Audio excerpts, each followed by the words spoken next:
I am Ann-Peggy Divine. Welcome to the Divine Design, the podcast where we unfold heaven on earth and reframe spirituality and theology for a new cosmic era. Your journey on human evolution and integration of your divine design starts here. As a quiet extension of what I'm sharing here, you may have heard me speak about the architecture series. These books are now available for those who feel ready to go deeper. The architecture of light, the architecture of future medicine, the architecture of the living ethos, the architecture of peace, the architecture of karma, the architecture of sisterhood. Alongside these, 2 trilogy volumes brings the series together.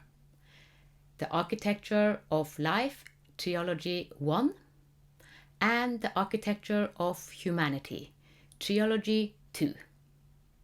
Each book explores a different aspect of how life organizes itself when survival patterns are no longer in control, and a new architecture begins to emerge.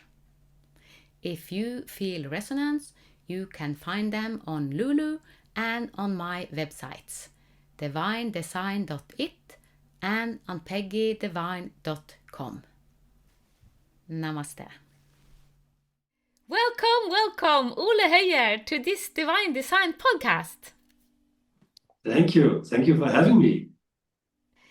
Yeah, and I saw you posted something on your profile. We have been friends on Facebook, even though we haven't met. We have some common friends. And I have seen you, and I know that you are from Denmark, our neighbor country. And you posted a status about Ole Lama. And it was such a touching text you gave him, because he died 18th of May. Yes. Yeah. And I got curious, who is this Ole Lama that really touched your life? And so I asked you, do you want to say something about Ole Lama on a podcast? And you said yes. So thank you. Of course. I'll be happy to share about him and you know how I met him and the experiences I've had with him and also how he in many ways changed my life back in 2003 when I met him the first time, you know. Yeah, and I don't know anything about him, so Lama, it's something maybe he have taken. Yeah, so again, you know, I'm not a details in terms of his story, but what I do know is that, and he's called Ole Nydahl, right? So it's Lama Ole Nydahl. He's from the Kamakaju lineage, right? So there are different lineages in the Tibetan Buddhism, right? And he's from the Kamakaju lineage, and we call it the Diamond Way Buddhism. And for example, you know, Dalai Lama also have a lineage in Tibetan Buddhism that is called Gelugpa, right? So we have there are different paths in Tibetan Buddhism. I don't want to go into the details of all that, but just so you get an understanding. And I would say our way of practicing Buddhism is very direct. It's very experiential, and it's very much connected to the transmissions from the teachers that you listen to and you meet, and you come to big events, you meditate together, and they give you different blessings, right? So we have a very what I love about Diamond Way Buddhism is that it's very practical and it's very direct, you know. So you are allowed to do a lot of these things, transmissions you get from the Buddhist lamas, and the type of meditations that you also embark on, without necessarily having theoretically to study. for years before you're allowed to go to that next level. I think that is very much what, at least from my perspective, makes it different from Diamond Way Buddhism and, for example, Gelugpa and some of the other Tibetan paths that are in Buddhism. And I met Lama Ole Nydahl back in 2003. It was interesting because I had a friend who wanted me to go to Nepal. And at that time, I didn't have time to go to Nepal. I was in Australia for quite a while, and I ended up.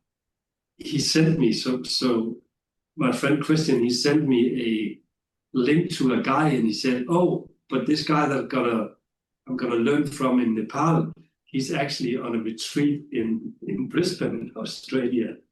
And I was just passing by Brisbane. This is always what happens for me, Yeah. right? So you're probably familiar with all that, Yeah. with what I can see, what you work with and everything, right? So of course I drop in on that retreat, and it was over a weekend, and it was silent.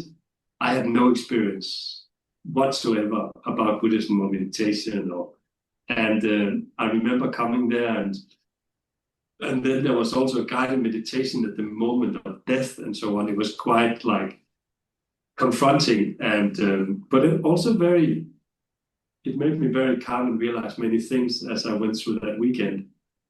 And as I come back home to Denmark, I was so excited because there was a Lama from that lineage, which was the Gelugpa, the Dalai Lama lineage. And there was a Tibetan Lama in Denmark. And I was like, wow, I get to meet a Tibetan Lama in Denmark. I go to his session and I get so disappointed. I had zero connection. Everything he spoke was in Tibetan. His Danish wife was translating with a pace where you just like, after 5 minutes, you got really irritated. And I could barely stay there for an hour. And I left and I was so disappointed, from that experience. And I was searching at that time in my life. And my ex-girlfriend at that time worked in a sandwich shop. And, I was in between jobs. And there were really good sandwiches, in the middle of Copenhagen. So I would often go there. And one day I come in, I look up and I see this tanker, a Buddhist hand-painted. It was kind of in a frame, right? And I said, "Oh, it's a tanker in a frame." And then I asked her, "Are they Buddhists? The owners of the cafe you were?" And she said, "Yeah, they're Buddhists." And then at the same time, a guy came in and he said, "Oh yeah, I'm also a Buddhist. And we have this center in Copenhagen, and there's a Danish Lama, and he's called Ole." And I was like, I Your was own name. really, really, really suspicious, right? So, and I ended up going out there, and it was out here actually close to where my office is now in Strandvejen in Hellerup. And it's on Svanemøllevej. It's a beautiful building. It's where all the embassies are. And I think Lama Ole bought the building back in '73, and it was his first center that he built in the Diamond Way Buddhism. And I came out in that center, and it completely blows you away. You come in, they're like hand-painted, images from all the Tibetan lamas and, all the animals and the whole story of Buddhism when you come in the entrance, in the hallway. And then when you go into the meditation hall, everything is also like hand-painted on the walls by some of the best Buddhist hand painters from our lineage, right? And people live there, right? So I found out it was a big community where people live there, they practice, and then teachers will come and, give lectures, and there would be also people in the house would train others to, if you want to come and you're interested in Buddhism, you can get an introduction, and then you can start to be a part of the path, right?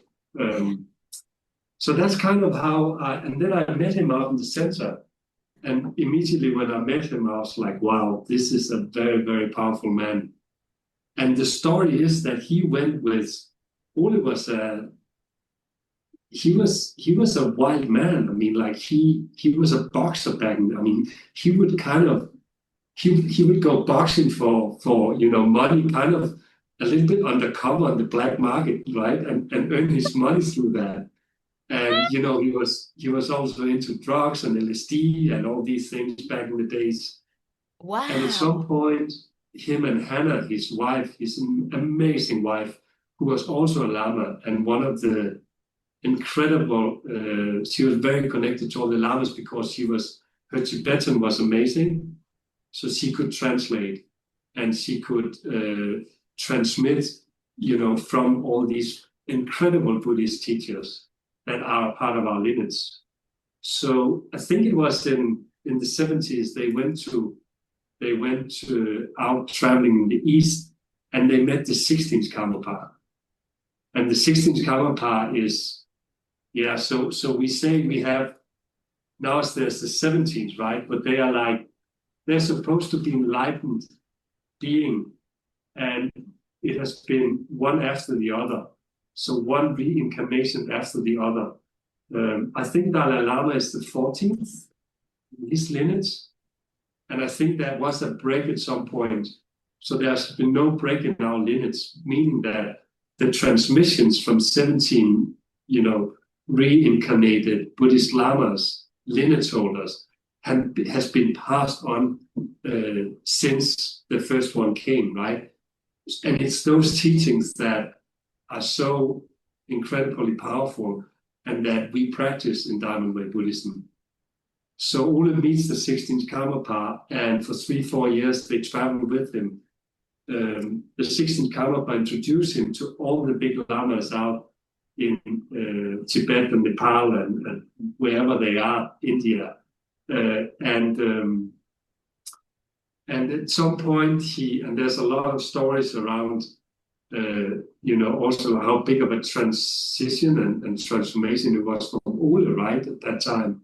Going from what he was to then what he became. And I think after 3-4 years, and again, though I do not know all the details precisely, but I'm just telling the story as good as I can, right? Yeah. He came back home to, the 16th Karmapa sent him back and said, now it's time for you to spread Buddhism to the Western world. And this is what he did. And I get goosebumps when I talk about it because he was such a powerhouse. Like he would travel. He would constantly travel. So Ole traveled for I think around 40 years, nonstop. He barely slept. Yeah. And he established, I think, 650 Buddhist centers around the world. Wow. Yeah, I mean, the Dalai Lama, everyone else, there's no one that is even close to do what he did. Ole Lama did, you said? Yeah. He established that. He was the powerhouse and the vehicle of that. And so what would happen would typically be some places. There's a really good story in Switzerland where there was this incredible building in Seefeld. Seefeld is one of the most wealthy areas in Zurich. It's 2 minutes from the lake. And I can tell you, because I spent quite some time in Switzerland, I've also been living quite, different places in the world. And one of them was Switzerland, Zurich. And I stayed at the Buddhist Center. I was very connected to them as I was living there for around 1 year. And at that time, there was an old woman back in the days that allowed the Buddhists to use her garage as a meditation center. Yeah. So they opened up in that garage a meditation center, and the Buddhist thought at that time that she was just renting one of the flats, and then she had access to that garage.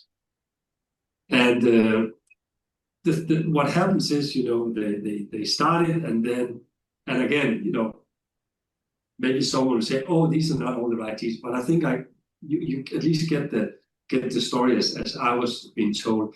At some point, this lady, she gets sick, and all the Buddhists, they take care of her. Like they come and they support her and they're there for her. At some point, this woman dies. Okay. And she ends, it's her that owns the entire building. And she ends up donating the building to Buddhism. Wow. Right? So there are all these, and I would imagine there are 50 stories like that. Yeah. At least there's a lot of stories where, people, there was an very interesting story with they wanted to buy a big retreat land in the US, somewhere in the US. I cannot remember exactly where it was. But we have, some retreat land in Colorado. We have different places in the US and beautiful land. And at some point they were buying a piece of land. I think it was the one close to New York, upstate New York. And this man who ended up selling it to the Buddhists, he had been preparing the land for the last few years, and he was not really sure what he was preparing it for. And his wife were a little bit like, he's working his ass off to prepare this land. And then when the Buddhists came and bought it, he realized, oh, that's what he had been preparing it for. So there are all these incredible moments, you experience when you are part of the lineage and you're connected to the big lamas that you cannot explain it other than it happens, right? And that's also why I felt the urge to really share that part of the story about Lama Ole, because I had these moments where he had this gao, this round, beautiful, typically it would be gold or different, and he would put parts of some of the things from the 16 karma part would be in that. So, and when he places it on you on different parts of your body, something happens you cannot explain. But it's a very, very, very powerful energy. And often when you get a blessing from him, you walk away, and I tell you, it's not a good idea to go out in the traffic 10, 20 minutes after or half an hour after, because you're a little bit spaced out, And, I tell you, it was so beautiful because even my mom, she went to Ole a few times, and at some point, there was always this long queue, and at some point we were in Copenhagen, and my mom, she wanted to go, and I said, Mom, I mean, it's a little bit of it's a long queue, and I need to travel to New York or something. I think I had to go to New York the day after. And she just looked at me and she didn't answer me. She just went over in the queue. And then I could see afterwards, I talked to her and so I said, Mom, how was it? She was like, it was lovely. And she was in a different world, right? Yeah. So these transmissions and these connections you have with Ole, and also now the 17th Karmapa, which is in his 40s. I'm following him, and I meet him in India once a year. I thought I need to get closer to him, so I've started to also collect a lot of money for his school in India. So he has an incredible school up in Kalimpong, where you can now go and visit, and you can do your Buddhist practice, and through also Buddhist connections and all that, and companies, we have collected a lot of money for the school, where he take all the young monks, and he gives them the opportunity. They don't wear the robes or anything. They go as normal students in normal clothes, and then when they're around 13, 14, they get all the Buddhist practices, but also the really good teachings from a German lady who runs the school, and then they can decide at that time, right? So I've been also very close to, after Ole started to get older, right? Because he did get old, and the last few years, people said, he still had the power, but he also had dementia. It's very obvious, right? And you can say, I think it was all planned out, because a lot of people had a strong connection to him. And in Buddhism, you're not supposed to identify with the Yeah. person. Yeah. But a lot of people did. I mean, Yeah. a lot of people were asking Ole for advice for everything, and he would give advice. Yeah. And I love that about him.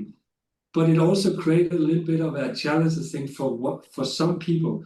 So I think it was all a part of the plan that he got, whether we call it dementia, let's just call it dementia, right? Because I think that's what it was. And that also forced some of the students that were too, connected to him as a person to realize that it's within themselves, right? But of course, when you've had all these experiences with him, and Ole was, he was wild. Back in the days, we would go to Spain. We had this incredible Buddhist center there where we'd be 3,000 people from all over the world. And he was one of the masters of giving povas, which is this transmission at the moment you die, where we talk about going on automatic pilot, where we call it the body and the mind, but really the conscious separate from the body. And we talk about in Buddhism that the more effortless and fearless you can leave your body, the better possibility you have for whether it's to land in what we call the pure land. Maybe you stay there, maybe you get enlightened in that moment, or you come back, and you come back to a good reincarnation, right? So he made that transmission, which is absolutely incredible. It's a very sacred meditation you do, but it's a beautiful experience, and you end up getting a little hole up here in your skull, which also is like, I was like, what is this all about? We work with the inner energy channel, and he goes and check after the course, and you're not allowed to wash your hair for the first time you do it, right? And then you get that transmission. So when my mom passed away, I was able to actually give her that transmission because she wanted to be, I said, Mom, I'll send you to a good place, right? So for me to be able to do that because I got the transmission was absolutely incredible. So that was really his power. He gave a lot of these progress. So we would be 3,000 people. And then after 4 days of meditation, at that time, we were even drinking alcohol. We stopped that, some years after, but he would... Did he ever write a book? Yeah. Did he ever write a book, or did he only practice? Because it looks like he was only practicing. No books, just practicing, just being the example. No. He's written a lot of books.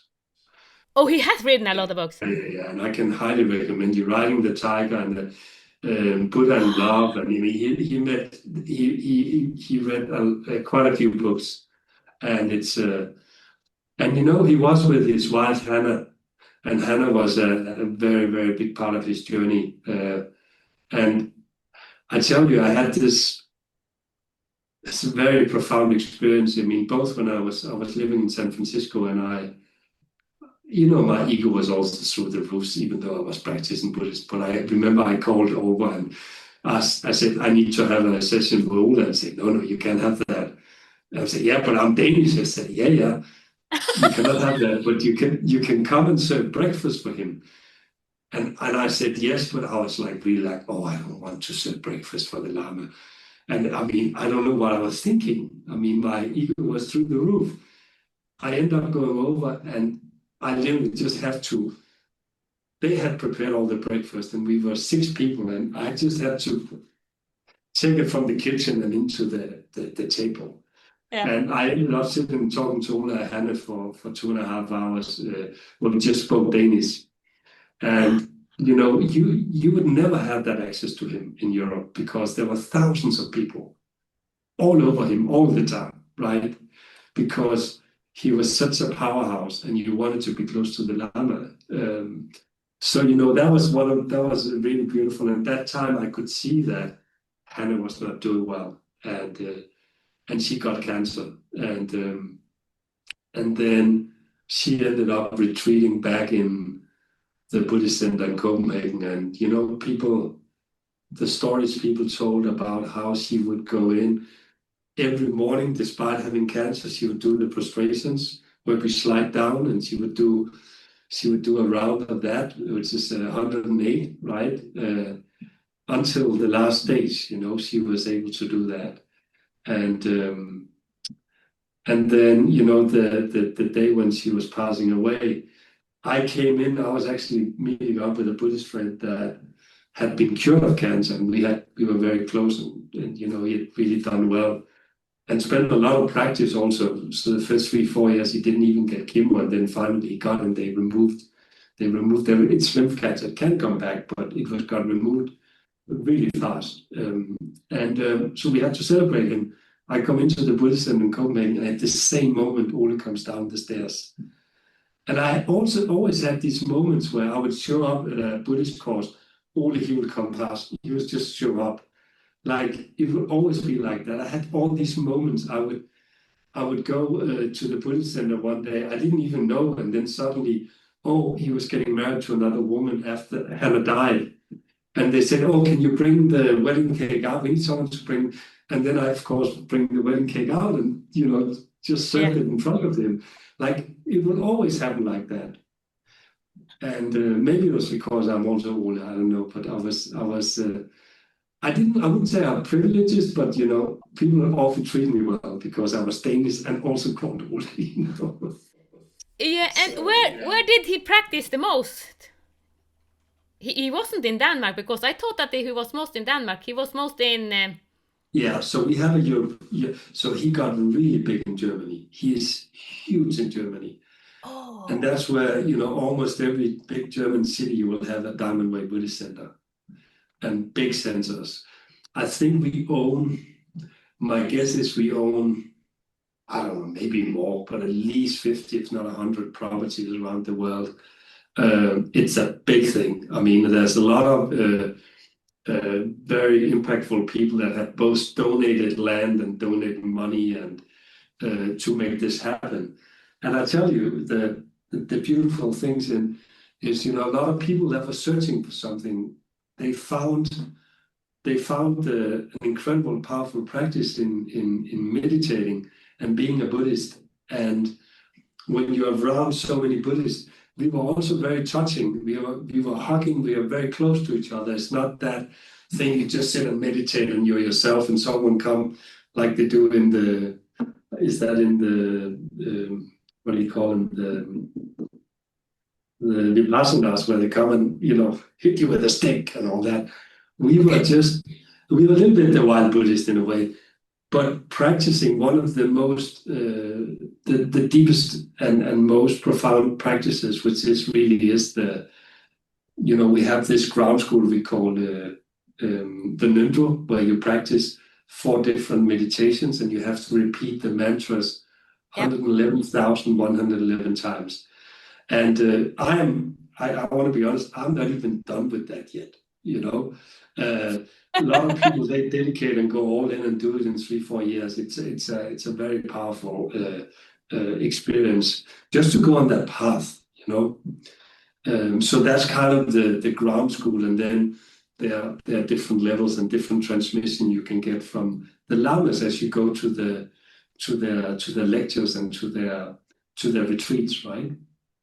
But what language did he spoke? Because he was most in Germany. What language was the common language he spoke? I mean, in German, he would speak German, you know, in German. Oh, he could German? Yeah. And then, of course, it'll be English, and it'll be English most of the time. Also, when he came to Copenhagen, you know, people from all over the world would travel and come, you know. So it was most often English, and in Germany, it was often German, you know. And he would travel around, and there would be like 2,000 people, 1,000 people. I don't know, maybe if we had the New Year's party, maybe 5,000 people. Like it was, and we would all, you know, there would always be an opportunity. I mean, also for me, it was so, when I traveled around the world, you could also always contact a Buddhist center. You know, when I was down in Switzerland, you know, I would do some work in Basel. Then sometimes I would really, it was so nice to come to the Buddhist center. You would meet people, you could practice there, you could sleep over. and often to a fraction of the cost. But it was not that, it was that experience you had with the Lord. Then you would often hang out, you would go for dinners in the evening. In San Francisco, we also went and we were partying and having fun down in the San Francisco downtown. And after a Buddhist course, he would do skydiving with a lot of Buddhists also, and he almost died because he was in so much bliss. He was up there, so he forgot to how to say to yeah. So he landed very hard on the ground and had a. I remember he showed me in Copenhagen the metal he just had operated out of his hip, and I lifted it, and I think it was probably 2 kilos or something like that. It was insane. So, and he was physically so strong. So back in the days, he would get on the dance floor, and we'd be like 30 guys trying to see if we could put him. I mean, serious, trying to. And he would just like boom, boom, boom, boom. He was so strong, So he was also controversial because he would voice his own opinion. He would voice his own opinion about Islam, and sometimes to a point where I did not agree with him, and I found it a little bit. It was a little bit sad because he was right. A lot of the things he said and predicted has happened, right?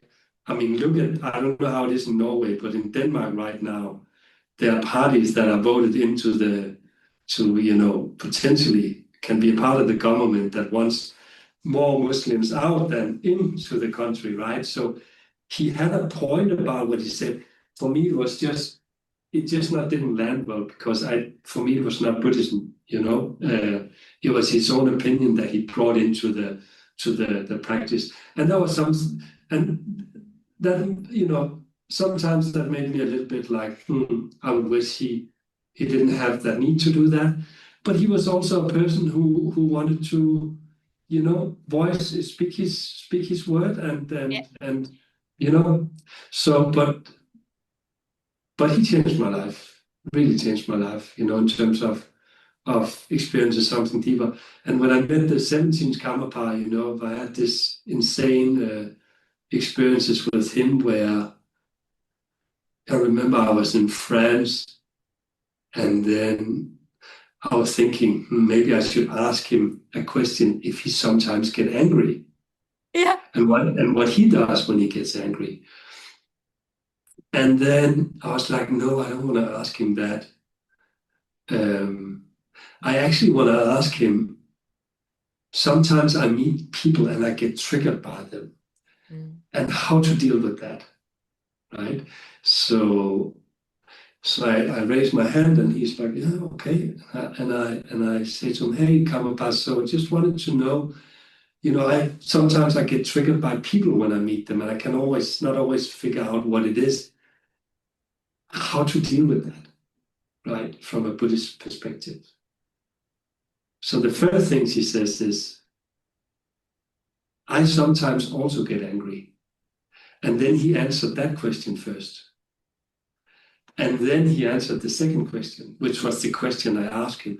The first question was just in my mind. Yeah. Right? So you have these experiences. And when he had answered, I was thinking, did this happen? Is this real? Is it something that I'm creating in my own mind? Or was it? And then I had a girlfriend with me and I asked her, was that a delivery? I asked him, did he respond the way that I thought he responded? He said yes. I said, okay, this is insane. So you would have all these things. I would go up to him and I hadn't met him for like 2 or 3 years, and when you come close to Karmapa specifically, it is also very, very intense. I mean, the power of the energy.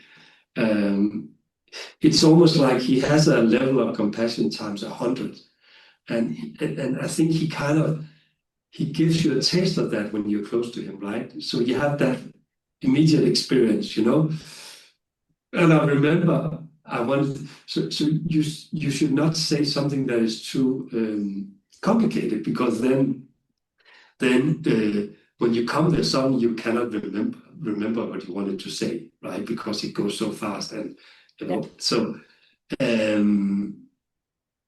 I wanted to say to him, just say to him, hey, Kamapa, how have you been? And I come up and I look at him, and I'm about to say it, and then he says to me, hey, how have you been? And I walked down, and then he gave me the blessing, and we talked a little bit, and I was like, did that just happen? Like, so there was all this in Spain, at some point, there's also typically, often you'll see the eagle or big birds flying around when Karmapa is giving teachings, because the eagles, they're attracted by the power field that he creates. And especially when we do these transmissions where he evoked different Buddhas at different qualities, right? So often if you're going into a transmission with him where, let's say it's Diamond Way, the Diamond Buddha, that is the Buddha that is really creating a lot of transformation and cutting away all the disturbing emotions so you can see things as they truly are, right? Yep. So if you're part of that transmission, often you would, I would often get sick either before or after. Yeah.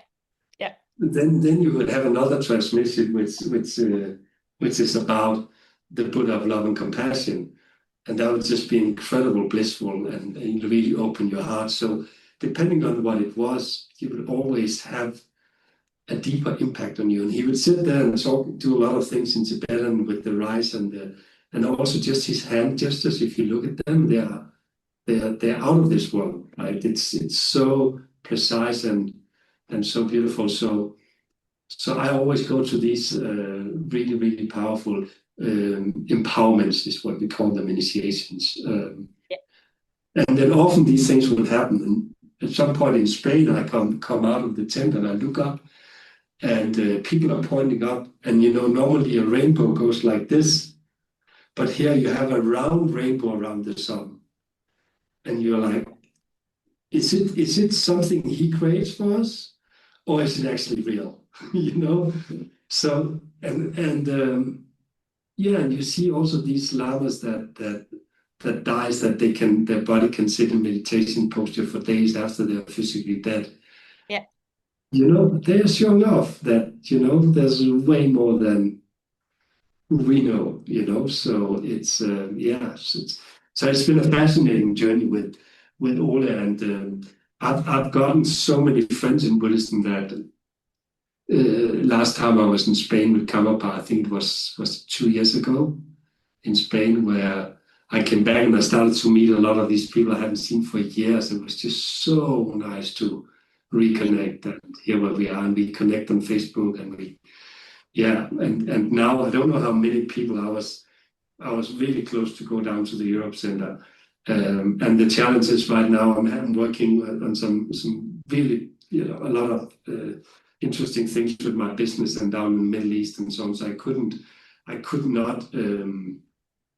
I just simply didn't have the time to fly down there and be there now. But I also realized that I had to also, I think, go through my own process with Ole and reflecting, and in Buddhism, it's not grief, in the same way about death. It is joy, and it's like a deep gratitude for everything. And now you also look back and you see a lot of the things that he said and what he did. He was so ahead of his time in many ways. And he was so accessible also. You could, if you hang out after the course, often you would end up partying with him. And I don't think it was until maybe 10 years ago we stopped with the alcohol, which I think is good, but we had the most crazy parties after the 4 or 5 days of meditation, always, and he would be a part of that, He would join in and be full on, and yeah. Okay, so he also drank alcohol. At that time, he did, yes.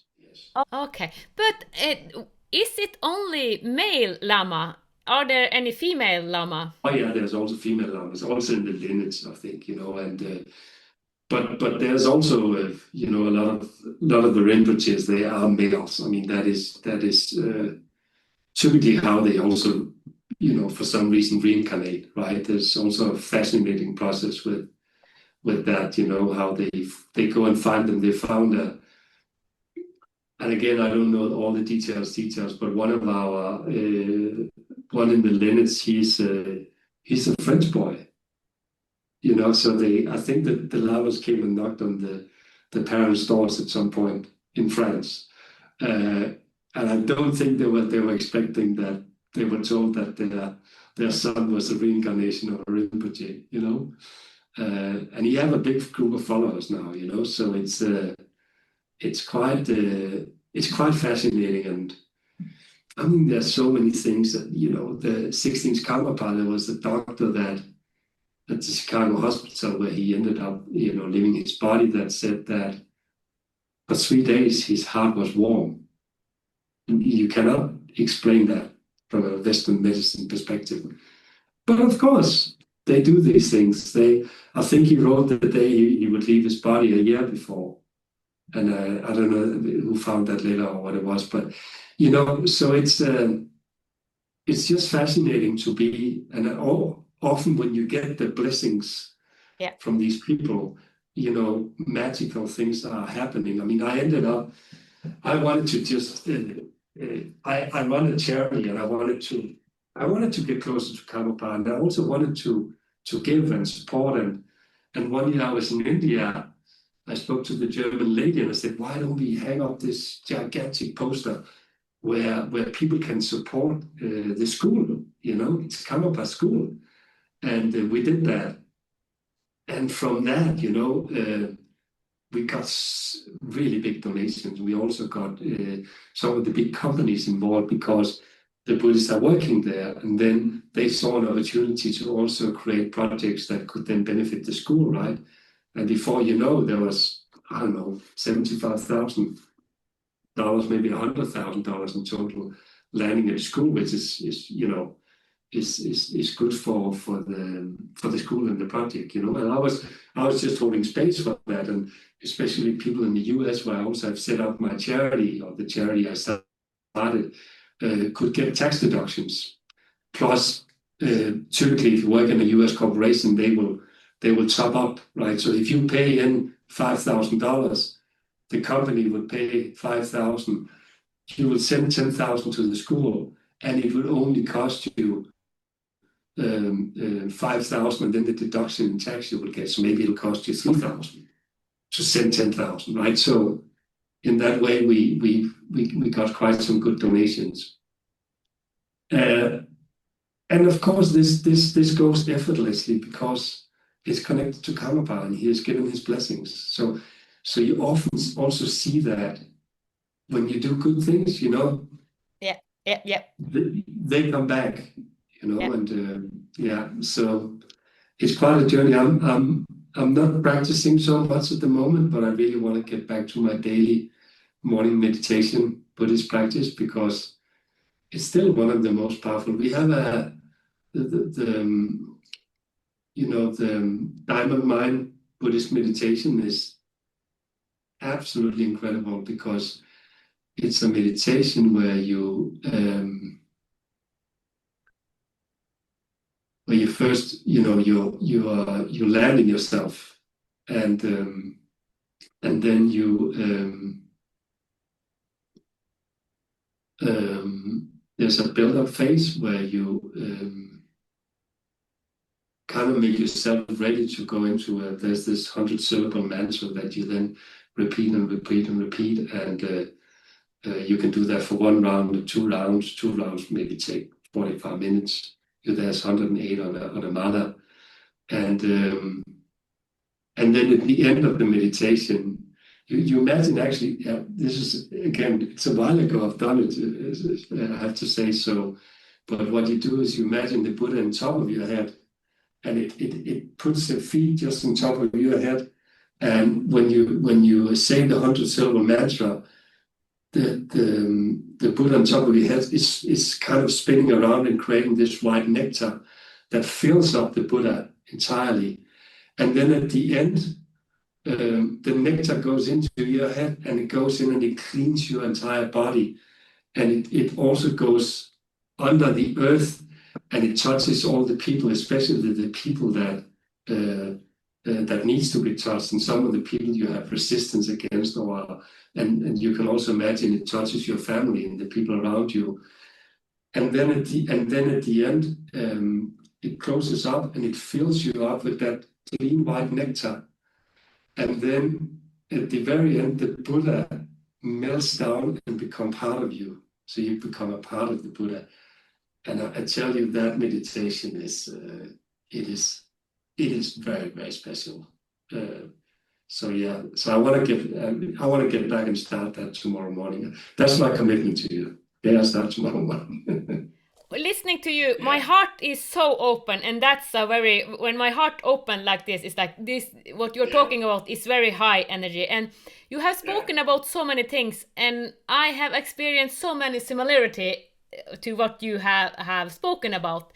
And also I particularly remember in 2019 when I was guided to sell my apartment, because I was on the dark night of the soul, as we called it, because all my programming went, it's kind of, everything was dark. So I was led out of my family home.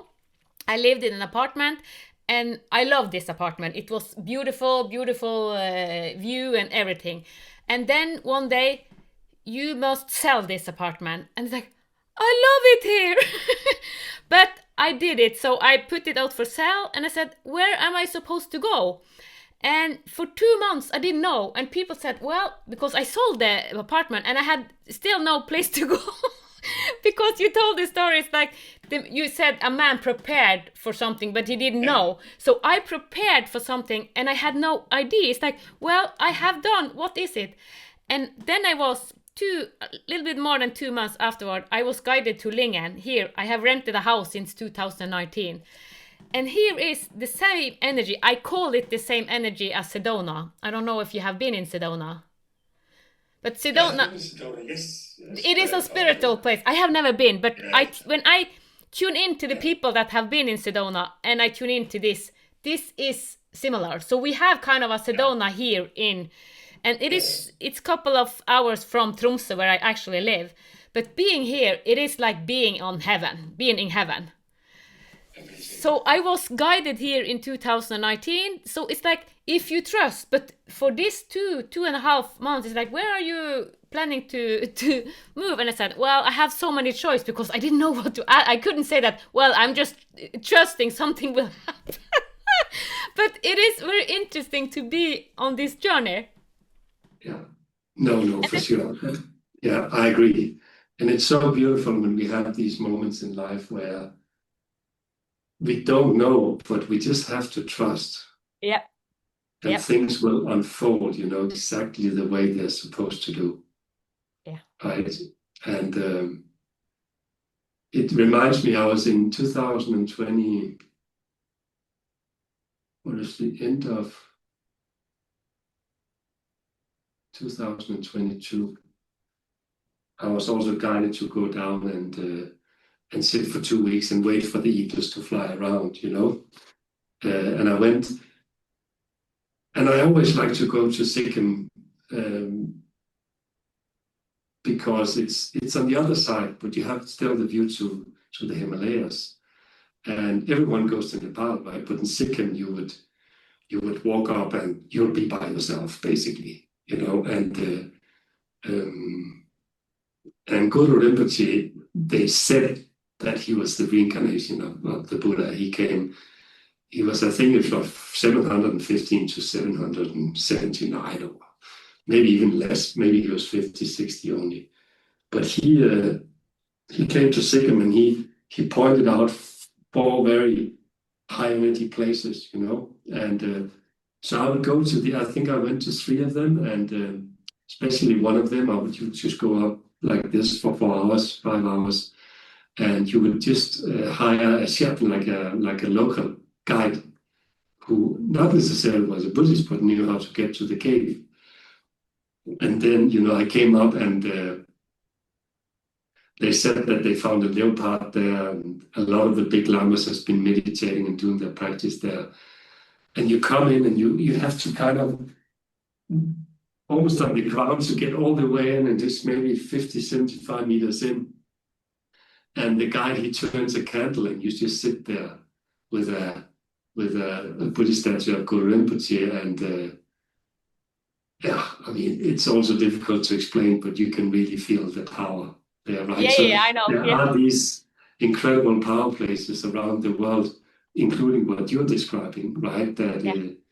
That is just, really, really magical if we find them, to be a part of that and to experience that. So you're lucky that you have that in Norway, huh? Yeah, and also we as human are this powerhouse. So we also can, as you said, you have been next to, and when I experienced this for the first time, it was in 2008, and I was alone on the mountain, because I love mountains. It's kind of my, I just love mountains. So I was on the mountains, and I had 5 kids, and I was kind of fatigued. It has been a lot. And I was on the mountain, and suddenly it kind of, something hit me, and then I was God, and I had so much power, and I started to cry because it was so big, and it's like I had never felt something like that. What is all of this? So it was the first real epiphany. I had, of course, all of us have happening, but that was kind of, what is this? And I had no idea. It was just, I was everything, and I had all the power. I was the light. I just felt like a son and like a God and like everything kind of. So it is kind of the power you describe. So all of us can experiencing, but probably for smaller periods. But that leaded me on the path, because that opened me, and I have been into that several times since. So it's like I have said, okay, I want to be sustainable in this. And here it is, because people say that we don't need your technique, we don't need you to do anything, we just need to sit around you. Yeah. So it is, I think that all of us have it in us. And we can say yes, because I also know that I have sometimes said, well, now I want to do this thing. So we are invited all the time, but we also have the free will, as you described so perfectly. Yeah, for sure. And I think I've also been contemplating a lot on I think in 2000 and when was that? Probably, yeah, I was 13. I met he's from the Bhakti Yoga. He's called Radhanath Swami. I don't know if you're familiar with him, but it was also I just came back to New York, and I was so jet lagged. I was flying around the world at that time all the time with the business that I've been in for 18 years around leadership and building resilience and capacity for leaders in these big corporates around the world. And I came to New York, and my friend calls me up and he said, "Oh, it's Thanksgiving."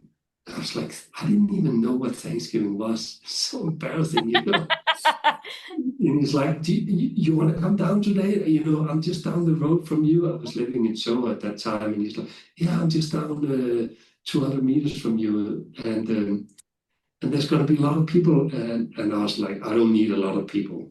I just need to rest." But then he said, "And there'll be a lama. There'll be a lama coming." A lama? She said, "What? Yeah, I don't actually. My daughter's been working with him, but you should come." So I came, and I was sitting and waiting, and then suddenly the lama he shows up, and I look into his eyes, and something immediately shifts for me. And he sits down next to me, and he starts to talk to me, and I didn't really know who he was. I didn't have no idea. He came in yellow robe, and we started to talk about our work, and he said, "Yeah, I also do something with corporates. Maybe I can introduce you to someone." And I didn't want to say yes because I wasn't sure who he was. And I remember that. And we ended up sitting, having a conversation, and the entire table was just sitting, probably 20, was forming like a circle around us and was just sitting listening and like, what are they talking about? And I ended up meeting him a few times the next few days. And as I went home, I looked him up, and, he's standing with Obama and Mother Teresa, and he's from Chicago, went to India when he was 18 to find his guru, right? And he found him. And now he's really big, very impactful in India and around the world. And I became really good friends with him. I go to India, and I was taking a yoga teacher training at his institute, and we came from Bali at that time, and I got really sick in Bali, and it was amoeba, and I thought I got, how do you say, antibiotic against it and all that. And I was just doing the yoga teacher training. I had diarrhea every day, but I was like, it's gonna be fine. On day 10, I just collapsed, and I ended up being getting the opportunity. They said I could choose whatever private hospital. I had a good health insurance, So, and they're good, very strong in Scandinavia, these health insurance. Yeah. So I ended up going. They said, "Oh, Radhanath Swami has a hospital. It's a spiritual hospital," and I was like, "Okay, I go there." I had no idea what to expect. And they ended up installing me at the top of the hospital in the suite where he would normally get his treatments. Wow! And his guru was on the wall. And one day I counted 8 doctors coming in, 8 different doctors in 6 hours checking in on me. So he knew that I was there. And one day I sat down. One of the main doctors sat down, and I said, "Tell me your story." And then he said, "Oh, yeah, it's quite incredible because we were 3 young doctors, and we were seeking, spiritually seeking, and we found Radhanath Swami, and we're just about to finish our first part of the doctor's training. And Radhanath Swami took us to the side, and he said, I want you guys to specialize in 3 different areas." And they were like, "Okay." He's like, "Yeah. You're going to run a hospital." And they're like, "What do you mean?" It's like, yeah, don't worry, just take the 3 different paths. And then when you're done, we're going to build a hospital. And, before he got a big piece of land. There was a guy that he has helped shift his life, a very wealthy guy, that ends up calling Radhanath Swami. And he said, "What can I do for you?" And he said, "Oh, you have that piece of land there near Mumbai. What about that?"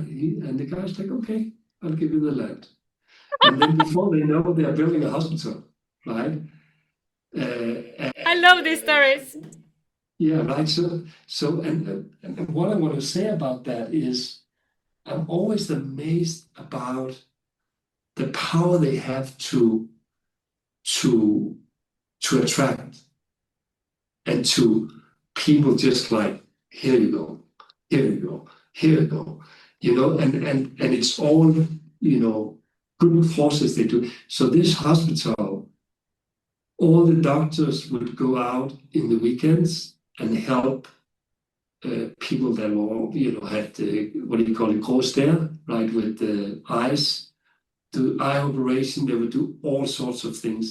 Their salary would be lower than a normal hospital, but they would all be connected to his practice, right?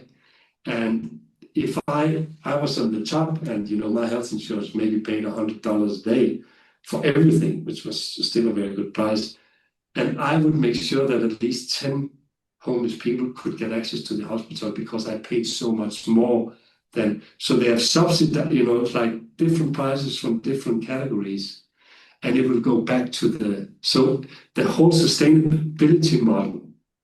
Wow. I ended up losing 15 kilos in 2.5 weeks. I was 69 kilos. I'm 84 now. So you can imagine how thin I was.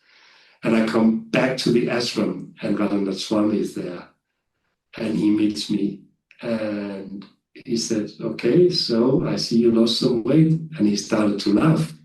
And I was like, why, what do you? And he was like, and he's like, "Yeah, purification, purification." He has this a little bit Indian, even though he's American, you know. And I was like, "Oh, wow, yeah, that makes sense." And yeah, so I mean, it's just it's quite incredible how these, you know, and that's what I love about being connected to lineages and that have been going on for generations, because they are bringing, of course, all that power into the lineage. So when you practice, you get an experience of that. And I'm not comparing and saying something is better than others, you know. Yeah, I understand you. Is more a friend. My deep practice is definitely Buddhism, and my connection is definitely Karmapa. And yeah, I have experiences always with me. You know, when I ran a marathon at some point, I said to Karmapa, you know, you need to take me the rest of the way. My body cannot. And he took me the last 5K in New York Marathon, where I barely could, you know. So all these experiences you have where he's just there, you know. It's Yeah, and I see what they do, and I have gone into theology and studied some of the theology because I think that is fascinating, because I have experienced so many miracles. We call it miracles, but what you explained, we call it kind of miracles.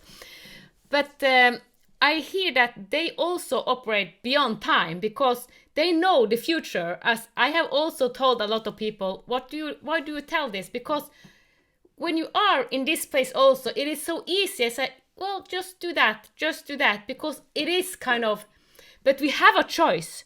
And as he told it through, take this subject and this, because you know this hospital. So it is, I have said that I'm mostly in the here and now, but also a lot in the future, because what I have lived is in the past, and that's why I created hell on earth, because I was in the past recreating it. And so I have done that, just as you said, the Lama did. So he had experienced that. So now, instead of being in the past, I'm in the here, and I pull the future. So that's what I hear from your story. He also pull the future into the now. Yeah, that's actually beautifully described, and I think they just have the possibilities to do that, and I'm always fascinated about that, especially when they come from the right place, where it's not about, you know, neither come about the Swami. I mean, every time the Swami get a gift, he would say thank you, and then he would pass it on to someone else. Like he would sleep on the floor with all his practitioners, you know. He will sit and eat, you know, with them. He doesn't own anything. Maybe he owns a phone today, but like nothing in his name. I mean, it's very humbling to be around these people that are so incredibly powerful, but don't have the need to show off or to have ego, because there's also a lot of, you know, you see, especially in the yoga world, right? How many that has, you know, when they get into power, then they cannot control it anymore, and they do things that are not, you know, serving humanity, you know. So yeah. Well, I have enjoyed this conversation. So, and also I was reminded, the podcast that was 2 weeks before this, I spoke with a man, Brett. His name was Brett, and he has been deep into drugs, deep into criminality, all this, and now he's kind of becoming a lighthouse. So it is, I love this story, and he is homeschooling his kids. And being a father, that's the thing that's changed him, and it changed more and more and more and more. So we see a lot of, if you can see sickness and all these hard lessons, it's never too late to shift. Never too late. No, for sure not. And you know, and I also believe that we go through all these experiences because we have to learn, but also because we have to pass it on. I mean, like, it's much more fascinating to be around a person that have really gone through a lot of interesting experiences in life and learned from them and integrated them so they can then pass them on. And I myself, I'm married to Alva she's from Saudi Arabia. And I mean, it has not been easy with the family. But at the same time, I get these visions of that I have to do work down there. And I was like, what is it? No. What is this all about? And now we are potentially landing some really, really interesting business down there. And of course, it makes totally sense, you know. And she's giving birth to our baby, hopefully in October, my first baby, you know. Wow! So, yeah, congratulations! Thank you. So it has also been, I mean, like going through all that the last 2-3 years and just finally getting her to Denmark and, you know, getting the approval. We probably going to get that in a week. And, you know, but that has been, wow, that's been one of the biggest transformations in my life. It's been tough, but I also know I had to go through that to also understand that part of the world. And there's so much depth and mystics, and it's a very, very interesting part of the world that most of us in Scandinavia, we have no clue about.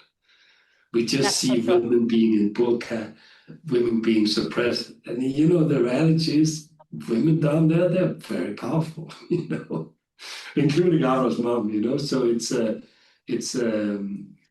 so fascinating, the journeys that, and I met Ara in India after the thing with the eagle. Out of the blue, I met her, you know. And now we're married, and you know, we are creating a little family here. So it's also just fascinating where life takes you. And, you know, and had to go up against the family and end up marrying her here, you know, has also been quite a ride, but it's totally worth it. And I see now that when everything is landing, you know. And I see that little, not hopefully, but we think it's going to be a girl. Let's see. That would be a beautiful healing for both Alva and I, but especially also towards her family. You know, they're already starting to really soften up and being very sweet. And so it's I just find it fascinating. My life sometimes takes us that. Can I give you a direct message? Yes. I don't know if you have heard the term homo luminous. I use it because it is kind of the future human. It's kind of when we are becoming more light. And homo luminous is also the same as Christ consciousness, because you kind of know, you just know who you are. And from 2024, it became more homo luminous babies. So I just saw your daughter as a homo luminous, so it's kind of, she carried the Christ consciousness. I have met 3 of them, and I was in tears first time. I met a boy, Dennis, in 2024, and it's like, wow, and the stamina, and he was totally different. So there are more and more kids birthing into the earth that are, they just hold the light in another way. Yeah. And this is also a blessing. And this is what I see. She's going to be Maya, Maya, if it's going to be a girl. Let's see. But on Friday, we went out. My old boss from the bank, I used to be a banker, invited us out to a restaurant called Maya, Maya, spelled the same way. I looked at the restaurant up, I was like, okay. I walk home, I meet one of the nutrition experts. He's done a lot of TV programs and stuff in Denmark, really good. I've used him for a lot of my trainings around the world. I reconnect with him just on the street. I meet his girlfriend and I said, oh, what is your name? It's Maya. I say, how do you spell it? Maya. It's like, okay. This weekend we were hanging out with my ex-girlfriend from California, Avra and I. Her friend, Avra, is working in a hotel, and Avra and I, we are having a chat. And there's this little girl that looks 95% of what an AI-generated image I'd just done the week before. She's behind that glass, and I said, who's that girl? And it turns out that it's my ex-girlfriend's friend's daughter. And I end up hanging out with her the entire weekend. And I got so close to her, and there was just that connection, right? And I was like, okay, I think it must be a girl. You know? And I've seen her, I've seen exactly what you are describing. I've seen her being an incredible, powerful little girl with probably what you described. Yeah, she's a humulu. Yeah, so we just feel, because it's kind. We think, if we think with our old mind, it's like we are supposed to learn so much to them, but it's the opposite. They just hold the space. So it's kind of, they are a field holder, because they hold the new structure, just being them. Yeah. And you know, I've already had several situations where I have asked her for advice. Yeah. Yeah. And she's not even there. I mean, and I'm like, wow. Yep. Yeah. They are born as powerhouse. One of the baby actually healed her mother because she died in labor. But her baby, she said, I know that this sounds crazy, and the doctor said, you were dead. We don't understand that you lived. And she said, well, I couldn't tell them, but it was my daughter that kind of healed me, saved me. So it's, yes, they are powerhouse from birth. So this, what's happening now, it is, so all that we have spoken about, it is an invitation to go on this path, because we are all invited to walk this path as you have described today. Yeah, yeah. And you know, and also just being aware that it can happen. It can happen Anytime, any day, you know. Yeah. Sometimes it's, as you say, you stand on the top of the mountains. I think for me, it has been a lot through the connection and transmission to also other people that I've been guided to, you know, to then meet certain people or to go certain path. And I've also had some experiences like you, of course. But it's just incredible to be around these very, very powerful people that you know, can inspire one to, to really open up and trust and go on our, you know, own exciting journeys and manifest and take some steps out in the world and see, okay, what does that do? Okay, go to India, meet Avram. Okay, I go to Saudi Arabia. Okay, I meet, you know, like, I go to New York, I start my business, I get a blessing from the Lama, and boom, I land a business. Like, all these things are, it's just been so fascinating that we can experience that, you know? So, yeah. And I feel the same with you. We should definitely talk more. Maybe we should even come up and say hi to you at that special place you live. I think that could be really cool. Spend some time with you up there.